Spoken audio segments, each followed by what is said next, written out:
trip out west has come to an end, and they go 4-6. And now there is some maybe panic in Mets Nation as we welcome you to the Queen's Connection, a production of Patton Sports Creative. I totally forgot what number episode this is. I think we're 32 or 33. We're somewhere in that ballpark. I'll figure it out in post production. But one thing is for sure, I am your host, Andrew Patton, joined by the co host, Mr. Corney Hookveen. Corney, hello. Rough 10-game road trip for the New York Mets, to say the least. Yeah, it's a rough week. On the other hand, we are still just a half game out of the wild card spot. Still time to get there. We knew it could be a tough road trip with what was it? 3 different time zones in 10 days or something like that.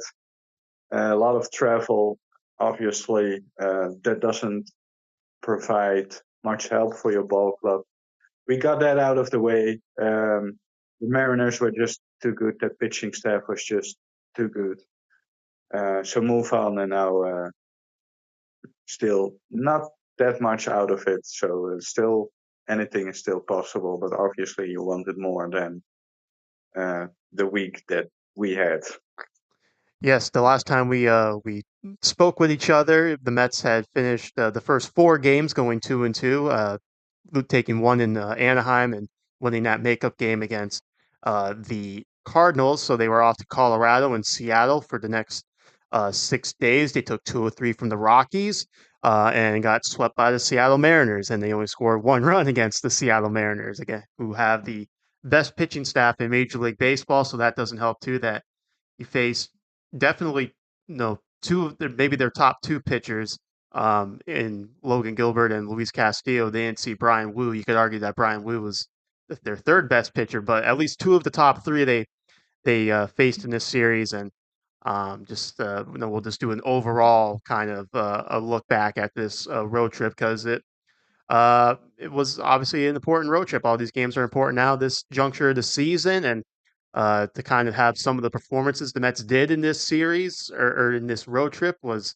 I don't want to say alarming, but maybe concerning for some things. Other times they looked like they were deserving of the top wild card spot in this road trip, particularly that final game against the Colorado Rockies, where they started out with like what 4 straight doubles, and then Alonso hit the home run. He had the 2 home run game and whatnot. So, uh, just a I guess what's your take on this team at this moment? Right now, we look at the National League wildcard standings. Like you said, they're not out of it. They're a half game behind the Atlanta Braves for that final wildcard spot. But there are some teams that maybe we kind of blew off a little bit that are behind the Mets that have crept back into this race, particularly the San Francisco Giants, who are a game and a half out of that final wild card spot. The Cardinals are a game and a half out of that final wild card spot. The Cubs are 3 games back of that wild card spot. So, um, I guess these last 10 games, what's your vibe check right now? I mean, first of all, I think the Mets were in a difficult situation, and I don't think you can talk light about that. I think it was a lot of travel. I think it wears no off days until today, so this off days obviously very welcome. If you go from what was it, LA to the Cardinals without an off day for one, and then going right to Colorado, and then going right out back to west to Seattle again with no off days is tough. Um, I think you can look at the series against the Colorado Rockies. I think you would be pleased with how they responded after the first game loss, and then that late inning comeback, and then the offensive explosion in the third game. I think you are definitely pleased with that. And then you just ran into a team that you said that maybe Gilbert and Castillo is 1-2, but you also have George Kirby, you also have Brian Wu, and Bryce Miller is their fifth guy who is very very good. There's a reason I think we have 3 of the Seattle Mariners starting pitching rotation in our fantasy squads, and they've been there all year. They have tremendous starting pitching, so you know that you have to be on point offensively, but also on point defensively, and also on point pitching wise. And we just weren't that this series. So um, in my view, you have to just say, oh well, they outpitched us. The Mariners do that to a lot of teams. It's the main reason they are close to a playoff spot because their offense just isn't that good. So they just outpitched us. They have pitchers that for the Mets teams obviously is pretty unknown as well, which always I think is works in favor for the pitchers if they don't know you and they are good too. So for me, just forget this series. Be happy that you are just a half game out. Atlanta is really struggling. Right now, I'm confident that the Mets are in a better shape than Atlanta. And we have a couple of games coming up, which we will talk about that we have to pounce on. If we don't pounce on this opportunity to get some wins back, then it's going to be a very tough road ahead. Yeah, I'll ask you this question too. But with this 10-game road trip and whatnot, like you said, the travel was hectic to say the least. Obviously, not ideal conditions for that. So does that play a factor? The players and the manager are saying that's not an excuse, but it could potentially could be, you know. So we'll see what how the Mets can rebound after an off day today, Monday, the 12th of August, before taking on the Oakland A's in a three-game series, which we'll talk about as when we wrap things up. But I'll move along to this question for you. Do you think we learned anything about the Mets on this road trip? Obviously, they had some positives. They had particularly. I'm going to look at that Severino outing last night against the Seattle Mariners. I think that was actually. I mean, you look at the final line, with particularly the runs, it might not look good, but I thought Severino looked good. Particularly that sweeper was very nasty. I think they had on this road trip they had some really good performances pitching wise. Obviously, the top one would be Sean Manaea against the Cardinals. So that to me, for a road trip that was probably going to be a mostly negatively viewed road trip. I thought there were some positives on the pitching side of things, with some guys having solid outings. But obviously, like I said, highlight Severino mostly because coming off that Coors Field one, I thought his stuff looked very good in Seattle. So, positive, negative, anything like that. Was there something that you took away overall from the on the field that gave you hope or some concern? I'm sure there's something that maybe I'm more concerned about maybe than you, that we can talk about a little bit later on the offensive side. But was there something you took away from these last 10 games on the road? Nothing huge in particular, although I would agree that we did have decent outings. I also think Quintana looked very good on Friday and was a bit unlucky in his outing. I didn't see Severino yesterday, so um, I can't really tell you something about that. Obviously, yesterday I did see that the bullpen did struggle on the box score, but overall I think the bullpen has had some fairly good games. So, and I think the outings from Blackburn and Peterson in Colorado, I think it's always impressive if you can limit the damage there, and they both pitched well. So on the pitching side, I'm not necessarily overly concerned.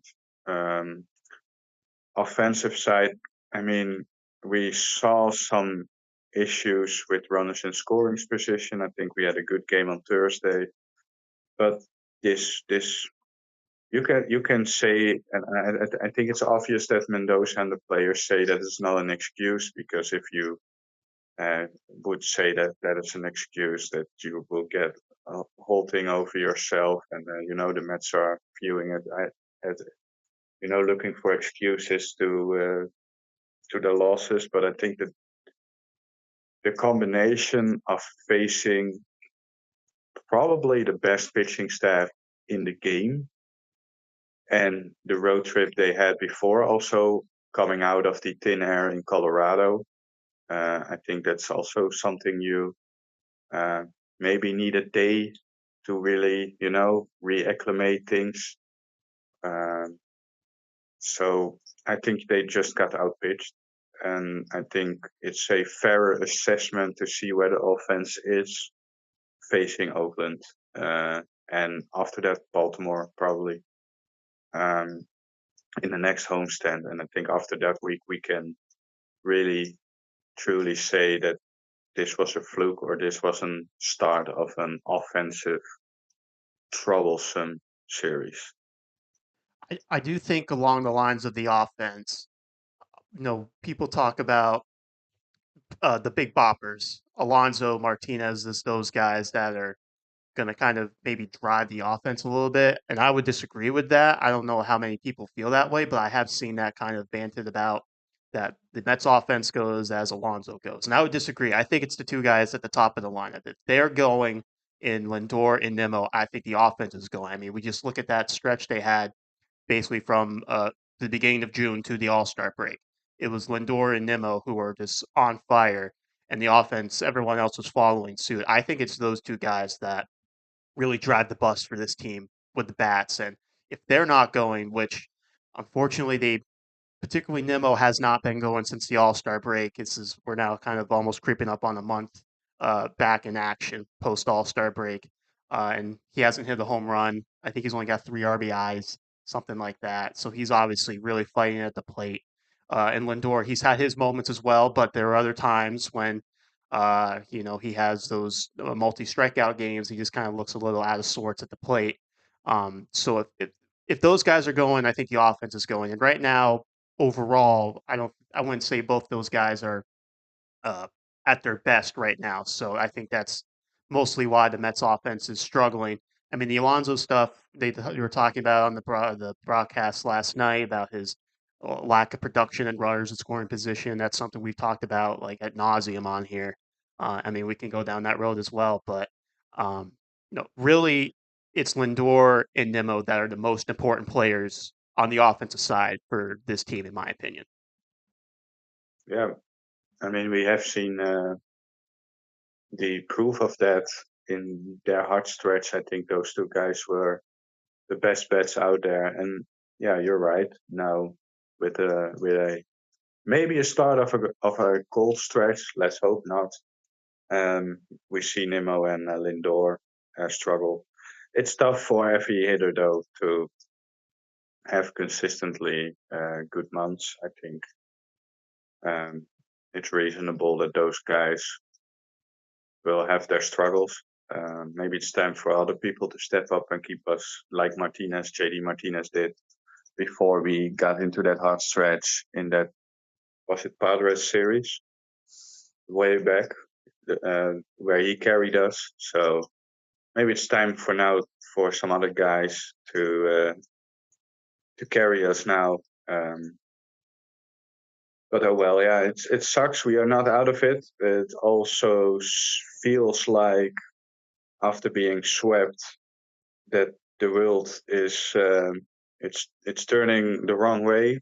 On the other end, you are half game out before September, so there's clearly a lot of room to still get that postseason spot. Plus, I also don't necessarily think that the Padres and Arizona can stay this red hot. And if they do, then you just tip your cap to them because then there was nothing. And most major league ball clubs don't, lose 2 games out of the last 16 or something like that. What they both are doing right now. Um, if they hold on to that level of success, both, then you just tip your cap. So Atlanta, New York is still a tight race. Atlanta has been really, really struggling. They lost the game to the Rockies last night when they were up 8-2. So their momentum is obviously not great too.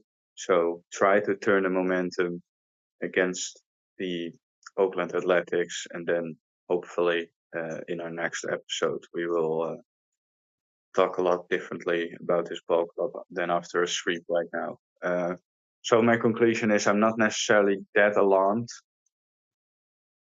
but yeah, we do have to win the Oakland series. We do have to do that. Yeah, I would definitely agree with you on that. And we don't have to keep beating this dead horse about the Mets offense. But I did see this tweet from Steve Gelbs during the game last night. I found kind of interesting. And he mentioned that plenty of teams have struggled against the Mariners pitching staff, so he led off with that.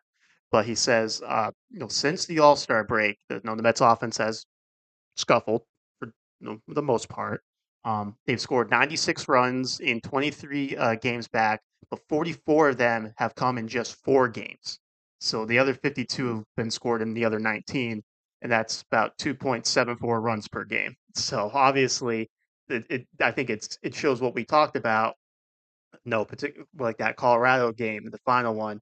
They can have these offensive explosions, but then they're kind of silent the next couple of games. So to find the consistent offense night in, night out has been a struggle for them overall. And to be fair, they got some pretty good defense on the other side against them too. They got some hits got robbed and whatnot. So you do have to throw that in there. That they were a little unlucky in that regard.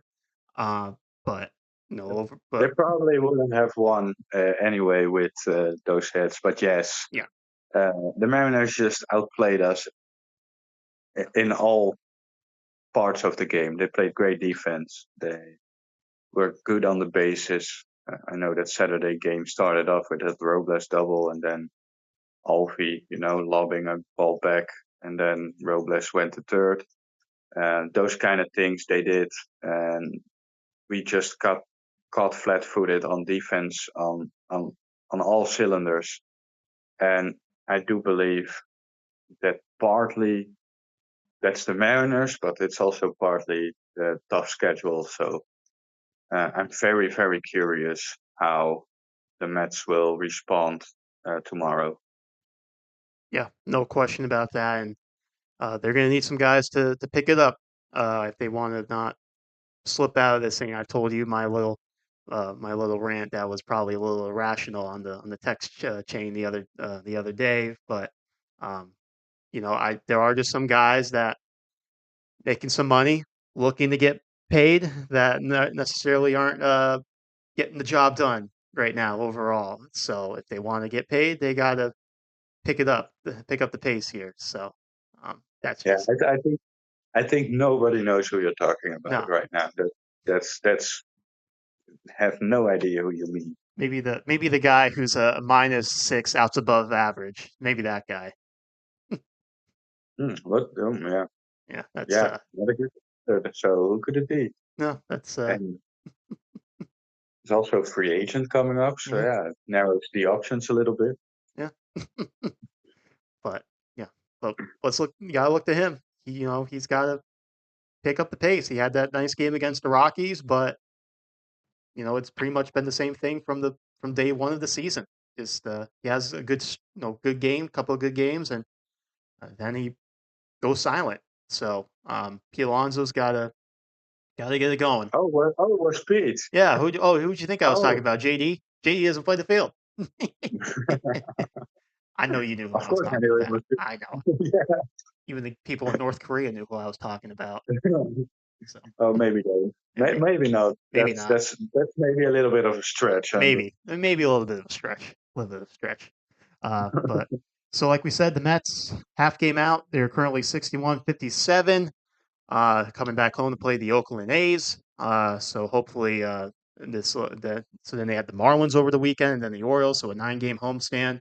Uh, Got to pick up some wins against lesser teams per se. Although I will say, don't sleep on the Oakland A's. Their record doesn't look sexy, uh, but they are scrappy. You see them beat. They beat the Dodgers when the Dodgers were in Oakland. Uh, so no, it's a team that's capable of sneaking in a win against good ball clubs. So um, no, I don't think you're going to see. I don't think you're going to see JP Sears, which is good. Sears is probably their best starter. Uh, but the Mets are going to have to pick up the pace here, try to get some wins here, and uh, get back on track, no doubt. Well, we've talked about the Mets ad nauseum, their struggles, but there is some good things to be talked about in the organization, particularly at the minor league level. And since we haven't talked to you people in a while, I'm pretty sure this minor league minute is going to be quite lengthy for Mr. Corne Hogeveen. So we should give him the floor and spread the good words from down on the farm. Yeah, it's definitely a weak word of minor league baseball with 5 teams. Probably a lot of information, but we're gonna try. The Mets DSA, the Dominican Summer League Orange, walked it off after a 5-run ninth inning on Tuesday. Bowen Adderley and Giovanni Rodriguez walked 3 times. Bowen Adderley also went 2 for 4 on Thursday with an RBI. 20-year-old Danny Portel struck out 4 over 2 scoreless innings on Tuesday.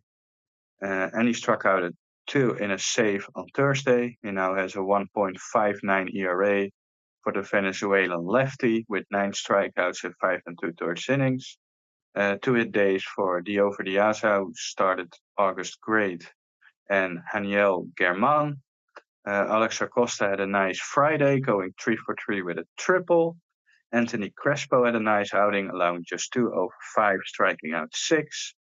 And Jermaine Verdu struck out 5 over 3 and 2 scoreless innings. And Jendrik Cornelia had 2 more scoreless innings, striking out 3. So some good things in the Dominican Summer League. St. Lucie, Ronald Hernandez, who had a nice week. He went 2 for 4 with an RBI on Tuesday, and going. He also homered yesterday, so it's his 5th. So he had a nice week. Also a good week for Colin Houck. He went 1 for 2 with 2 RBIs and 2 walks on Tuesday, and also homered for his 5th of the year on Sunday. And Franklin Gomez returned from an injury with a scoreless inning on Tuesday, striking out 1. So that's good to see. St. Lucie got 1 run on Wednesday on a Mercado home run, his 8th. Gregory Luis kept his great year going with 3 scoreless frames, lowering his ERA to 1.42. And Jonathan Henriquez walked 3 times for St. Lucie after his nice Florida Complex League showing. Thursday, Starling Marte went deep on Thursday in his rehab stint. Converted pitcher Anthony Nunez made his St. Lucie debut.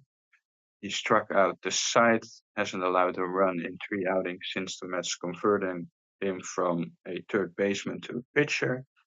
Boston Barrow, CJ Ewing, and Jonathan Henriquez again collected 2 hits on Friday. Ewing hit his 2nd triple of the year, St. Lucie. Boston Barrow also had a 2-hit day on Saturday. And Austin Trozer and Franklin Gomez, who returned on Tuesday, both pitched well on Sunday. Trozer struck out 4 in 2 scoreless, and Gomez struck out 2 in 2 scoreless. Brooklyn, walk-off for the Cyclones in Game 1 of a doubleheader on Wednesday. A lot of doubleheaders for Brooklyn this week because of terrible weather, so we will get back to that. Jacob Reimer had to walk-off hit. He drove in 2. DeAndre Smith collected 2 of the 4 total Cyclones hits. Jack Wanaker was great again with 3 and 2/3 innings of 1-run balls, striking out 8. In the other game, Jonathan had control issues in Game 2, walking 6 over 5 innings, allowing 4 runs. He did strike out 5 as well. Saw a little bit of Felipe de la Cruz in the rain in Brooklyn. More bad weather. Pitched well considering the weather. He allowed a run on a wind/rain aided fly ball that was dropped with 2 outs in the 4th. He went 6 innings, allowing that run on 2 hits with 3 walks and 7 strikeouts. Jesus Baez news: Jesus Baez's season is over due to a knee injury. So that's not great news, but has had a good year. Hopefully we'll see him back healthy next year. Zach Thornton pitched well over 3 1/3 innings of 1-run ball, allowed just 2 hits, 1 walk with 2 strikeouts. More good pitching for Eduardo Herrera, who struck out 4 over 2 scoreless. Had 1 bad outing for Brooklyn, but still has struck out 15 over 9 innings for the Cyclones. And the second doubleheader of the week was on Sunday. Junior Tillian homered in the Game 1 to help out Joelmy Ramirez, who pitched well. Ramirez went 3 2/3 innings of 1-run balls, striking out 4. Jordani Ventura came in relief and went 2 1/3 perfect with 4 strikeouts. and Perdomo got the save. In the other game, William Lugo homered and Dakota Hawkins was solid. Hawkins pitched 5 and 2/3 innings of 2-run balls, striking out 5. Ryan Adams, who the Mets got in a trade with Boston, minor trade, is having a tremendous season. Now he was traded for Justin Sladen, I now remember. Was having a tremendous year, got a save with 1 1/3 perfect inning, striking out 2. Binghamton, after a good start, another good start for Yoander Suarez. He went 6 and 2/3 innings of 3-run ball, just 2 earned. He allowed 7 hits, 1 walk with 9 strikeouts. Another strong outing after back-to-back scoreless outings. I think he is back on track, I would say. Wyatt Young went 4 for 4 with an RBI on Tuesday. Clifford drove in 2 in a 2 for 4 day. Nolan McLean was back on the mound Wednesday with 3 1/3 innings of 3-run ball in a shutout loss. McLean dropped to 0-8 with Brooklyn. Game 1 of the doubleheader got strong work by Jordan Gerber, who went 5 scoreless. He did allow 7 base runners, but worked around that. JT Shook got the save with 2 strikeouts on Friday. Jalen Palmer homered for the only run on a Saturday game. Oh, sorry, it was Saturday doubleheader.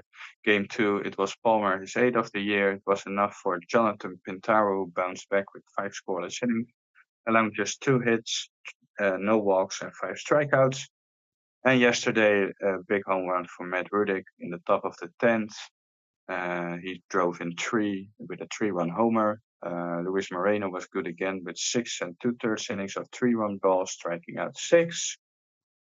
Syracuse and DJ Stewart went 3 for 3 for Syracuse with a double on Tuesday.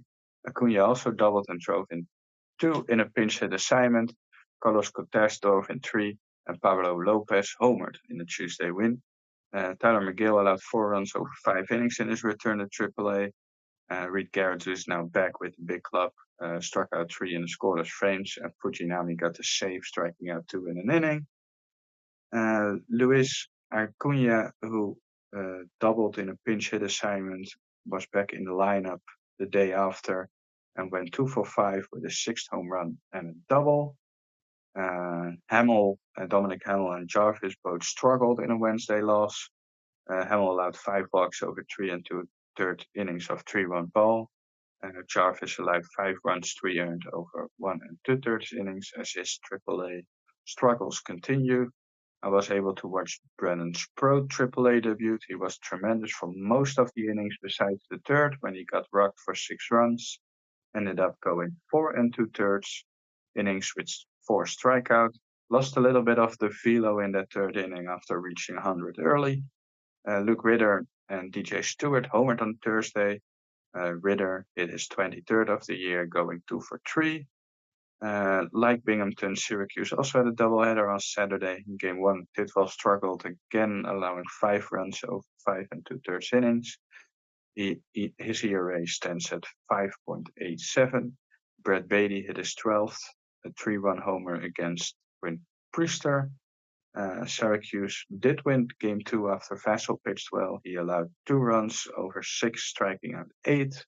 Besides his previous outing, he has been extremely steady, showing his back-end starter potential. And Beatty homered again in that game, so a home run in both games for him. And Luis Angel Acuna doubled twice in the second game doubleheader win. That was the minor league couple of minutes, probably. I'll let you take a breath there. Get some air in your lungs, and kind of regroup, get the oxygen back in your system, and after that long, minor but informative minor league minute, very informative as they so usually are. I struggled a little bit because of all the notes I had that right now you saw and you noticed that notes on players were sometimes, coming back again. So that's mostly I try to avoid that, but it was so long right now that wasn't able to do that this time. But hey, shows that we have to do this after every series, Andrew, because else I'm gonna be a mad scientist in minor league minutes thingies. Are you not already? I know you're quite popular in Mets minor league community on Twitter or X or whatever you call it. I see you people are uh, involving you in their updates, particularly at the lower levels. So that's got Yeah. to be a nice compliment for you, nice little feather in your cap. Well, I think it depends on who you ask and who you view as minor league gurus, as we know. But yeah, Yes. that uh, so he has a lot of information about the Dominican Summer League, and obviously with the podcast we have, I tend to enjoy having some information and some things that that we are able to back up just the box score, so to speak. So yeah, even in the Dominican Summer League, uh, I can now say that with seeing statistics and seeing some of his tweets, that you kind of tend to recognize some lower level minor leaguers before they go up to St. Lucie and and stuff. So that's fun. Let's give him a plug. What's the Twitter handle? What's the X Well, handle? We gotta. yeah, I have Or mentioned him a did couple I of put you times. on the spot? Did I put you on the spot? He has a difficult Twitter handle, so he has to really you have to look it up before But I Okay. almost have to, It's nothing like, no, at Corne Hogovine. It's not no, simple like that. it's at BKFan09, There you and go. it's and so yeah, he just an hour ago tweeted something about Wilmer Lugo, who looked nasty in that clip. So that's fun just to watch. You see some good stuff um, besides the box score. So Right. I tend to think it's fun to see the lower level guys that way, because you aren't able to watch Emma the games on streams. Yeah. He is, for some reason, because he has those clips, but I don't know how he does it. But good for him. But mostly the Florida Complex League and Dominican Summer League are out of our view. So So we got a little bit of a inside source almost, which is very good to have. Definitely. definitely, So, yeah, definitely. and like you said earlier, for some people, for your minor league information, they talk about be careful who you listen to in media and stuff like that nowadays. Well, the same thing is true. Where be careful where you get your information on the Mets minor leagues, because some people might claim they're experts, but they're not really. So who knows? I like to follow people who are actually at the games and Yeah. watching the games. Yes. That's the guys, I think.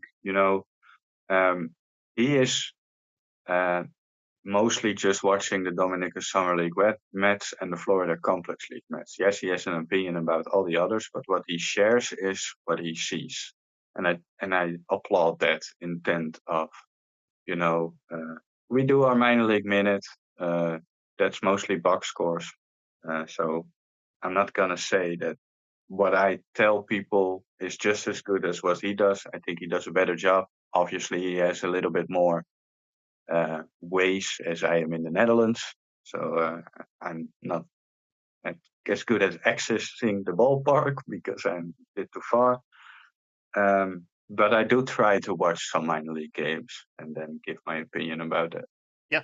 Yeah, for sure. And like you talk about how he's uh mostly at the Florida Complex League and Dominican Summer League, but so you'd say he's mostly staying in his lane when it comes to his expertise. He doesn't try to branch out and tell people they're wrong and whatnot, which is obviously a rarity nowadays. So It's totally true what you. That's exactly what I meant. Andrew, thank you for being the American guy that can translate what I try to say. Yes. that's right. I speak Cornet's almost English. Yeah, exactly.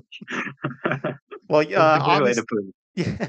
Well, obviously, before we jump into the A series, there are some guys on rehab assignments, and Marte started yesterday with well, he didn't start yesterday. Yesterday was his first game with Binghamton. He had been at St. Lucie and whatnot. But a question to potentially banter about just for a couple minutes before we get to the Oakland series is when Marte comes back, obviously he's going to take the Ben Gamel roster spot and whatnot and all that stuff. But the Mets did trade for Jesse Winker at the trade deadline a couple days before. Um, so you're going to have some bodies. There's Tyrone Taylor as well. So you're going to have bodies for three positions: Harrison Bader, whatnot.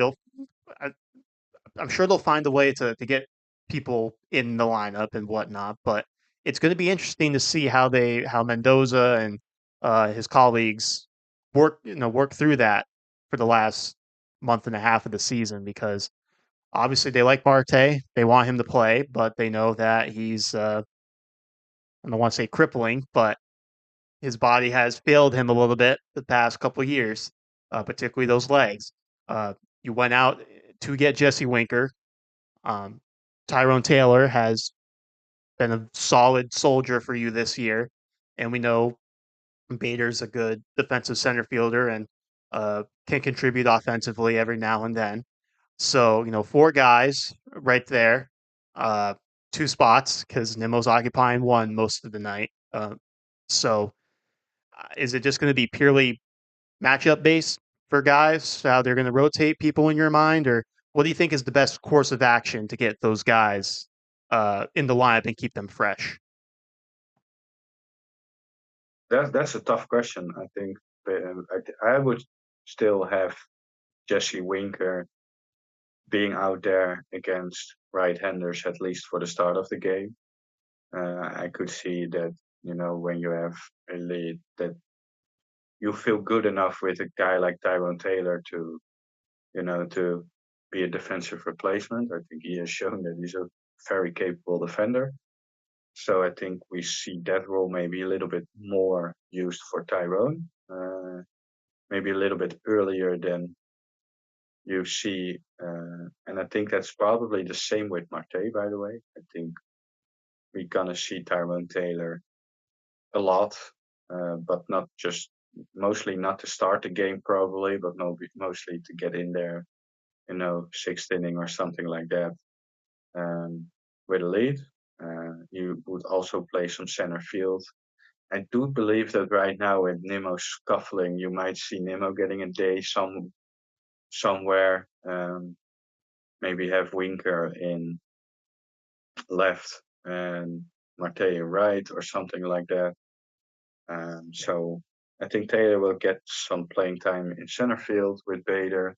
Obviously, I think Nimmo will start most of the time but get some days off. And I think we will see Jesse Winker mostly against right-handers, which means that Marte maybe has lesser playing time.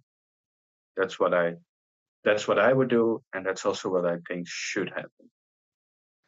Yeah, I think when it comes to Marte, I think they're going to ease him. I think, and obviously now with Jesse Winker and Tyrone Taylor, he's been here all year, but now with Winker, you have guys you feel comfortable throwing in the lineup if you want to uh, give Marte some rest with that knee and whatnot. And uh, it sounds like the Mets want to see him play back-to-back days. It was potentially banted about that Tuesday and Wednesday with Binghamton. Could be those 2 days back-to-back, and then maybe activate him for the Marlins series. I saw that was talked about through the Mets contingent, the Mets beat. Um, so, but whenever he gets back, if you're expecting Starling Marte to jump in the lineup and play every day, I don't think that's going to happen. Maybe if he's hot, they'll try to find ways to keep him in there. Maybe DH him. We've seen him seem comfortable to uh, give JD Martinez days off, particularly in this stretch that JD Martinez has had since the All Star break. So maybe that's a route the Mets would go as well. If Marte is swinging a good bat, because they're going to get to the point where, at least in my mind, with whoever's high at the plate, you're probably gonna have to play him every day. And if Marte comes back and his guns a blazing, they'll probably have to find some way to put Marte in the lineup every day. So that's a potential direction to go. I'm not saying Marte is going to come back and be hitting 350 for him in his post IL stint, but who knows? So, Yes. uh, anyone who's going to be swinging the bat well is going to be in the lineup for the Mets. It's getting to that point with how things have gone overall since the All Star break, in my mind. Yeah, I totally agree with that. I think you should not, you know, we have seen the you have to get blah blah blah red hot right now. You just have to win ball games, and you have to put the lineup out there that makes you believe that you have the best chance to win the ball game right now.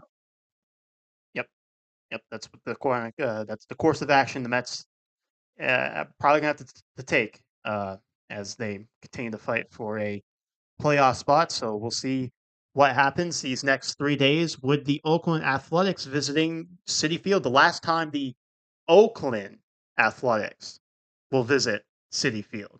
Obviously, the A's will be coming back to City Field, but at that time they'll be I guess they'll still be the Sacramento A's or wherever the hell they're playing as they try to get a ballpark built in Las Vegas. So we'll see how that all goes for them. But anyway, let's focus on the now and not the future. The series starts tomorrow night, Tuesday night at Citi Field, with former Oakland A Paul Blackburn getting the start for the New York Mets against TBD for the Oakland Athletics. I heard he's a very good prospect. So, Oh, so, oh, Andrew, you're so funny. Whatever. I see you shaking your head. Whatever. That's a 7:10 first pitch. Wednesday, David Peterson takes the mound for the Mets. He'll be going up against Mitch Spence for the Oakland A's. And then Thursday, getaway day for the A's. It's a 1:10 first pitch with Joey Estes going up against Jose Quintana. As we talked about the A's earlier, you look at them; they're currently 50 and 69. Haha. But they are they're a scrappy ball club, like I've said, and they got some good players. They do have some good players, particularly Brent Rooker, JJ Bleday, who was a former top five pick, has done very well for the A's since he got moved there for AJ Puck. Zach Geloff is a second baseman they're very high on. So just because the A's record did maybe not be great, they're not the Chicago White Sox. They got some good young players that can play, so they can be a bit of a pain in the you know what potentially for the Mets uh, these next couple of days. But obviously, we hope the Mets take two of three at least. And if they're going to do that, they're going to need some guys to step up, as we've talked about before. So this brings us to our player of the series predictions. The last time we did this, you had a pitcher, I had a hitter. So now we're going to flip it. I get the pitcher, you get the hitter. And I'm going to take Paul Blackburn here for the Mets. I think it's a pretty easy choice. Obviously, he's going against his former teammates. He's pitched well for the Mets in his two starts. So why not ride a hot hand at Paul Blackburn? yeah, and renewed Paul Blackburn because I did forget to mention that. Oh, yes. So you have to put you on your pedestal, get your gold medal, whatever, for Exactly. a flashback of someone who told me when the Mets acquired said pitcher that maybe he'll throw his cutter a lot more with the Mets. Would you like to share the notes from his? Was it just his last start or just overall his last two starts? It was just his last start, 40% cutters, uh, career high in cutter usage. That's all you need to know because I told people has to throw more cutters. And he's throwing more cutters, and look how that started in Colorado went. We have proof. And we have proof. I said it on the air. So, Oh, did you say it? I thought it was a text thing. Maybe it was oh, in both. I don't know, but either way, I remember you said it, whether it was via text or on this podcast. So both. I hope both. That would make it even better. yes, just to rub it in even more that Mr. Yeah, Hogeveen is a no, he's a pitching guru. yeah. I know shit about hitting. That's why I have to pick the hitter right now. But Right. pitching, yeah. And I have something else that we definitely forgot to talk about. But Oh boy. first, hitter. Um, hitter. Oakland. Let's say Pete Alonso. Pete Alonso. Good couple of days because you starting to dislike Pete Alonso more and more. So he's getting having a good series against a lesser pitching staff. Um, hit a couple of home runs. I would say it's two home runs in this series. Make the prediction a little bit. And I don't know shit about hitting, so hey, it's probably wrong. Wow. obviously you went with a guy who's been infuriating me of late. But you Exactly. didn't watch the game last. You said you didn't watch the game last night, right? You didn't. Oh man, he had a bad defensive play. That Oh, he had a no. bad defensive play. Didn't come off the bag. Unfortunately, Didn't come off the bag to stop the ball. The ball went into the dugout, so the Mariners got some runs, and yeah, it was. oh, yeah, That's I why he's know a we lost 12 That's why he's a -6. Outs above average. Yeah, now I get it. I know he's not a great defender, but we're talking about hitting. Yes, I know, So, I know. I'm just saying. I'm just saying for someone who wants to get paid, like look what you did. Look what you did. I'm just saying for someone who wants to get paid like Freddie Freeman, they're not Freddie Freeman. Okay, Freddie Freeman's going to the Hall of Fame. Is Pete Alonso going to the Hall of Fame? Maybe, but Freddie Freeman is a good all-around player. Pete Alonso, not a good all-around player. Is that you fair? know, yeah. Was also not something that doesn't care anything about defense. Designated hitter. Fantasy baseball. Oh. Well, I was saying, I was making the assumption that maybe Pete Alonso should just be a DH. Probably should, to be honest. I was trying to go to our last week's fantasy baseball matchup, Andrew. That's where I was getting at. I know. I'm just ignoring you because, You lost. to you. He scored like almost All the 500 points. It's kind of hard to beat yeah, that. yeah, it's true because I'm smart. Or But incredibly lucky. I'm always in the rearview mirror, Andrew. All year I think I started 0-2 this year, so all the way back to having the same record as you.